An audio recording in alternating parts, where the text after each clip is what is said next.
Many of you have been inquiring about double oven cabinets. Since RTA Cabinet Store does not carry a double oven cabinet, this video is going to show you how to alter a single oven cabinet into a double oven cabinet. The cabinet that I'm using for this demonstration is a 33 wide, 24 deep, 84 high oven cabinet.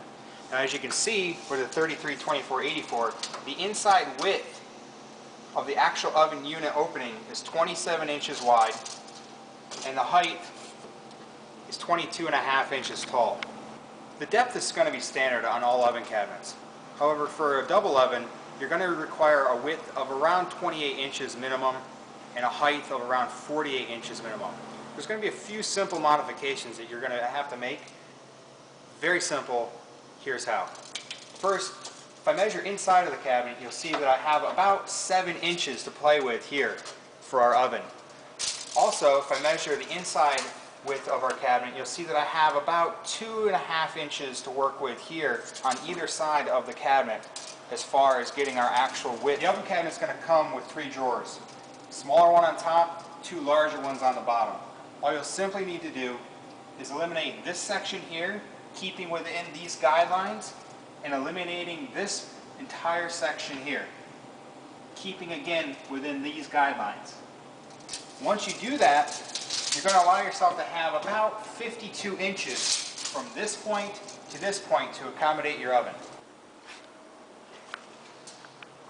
Now for the sample double oven that I mentioned, I said it had a minimum height of about 48 inches, which means that if I cut out this piece here and my oven rests on this, 48 inches is going to bring me to right about here. All I'll simply need to do is cut this board straight across to allow the double oven to fit exactly in there. Each double oven is going to have a minimum height and width requirement. Once you know that number, base it off of the top of the bottom drawer, mark on top where it needs to go, and cut that out.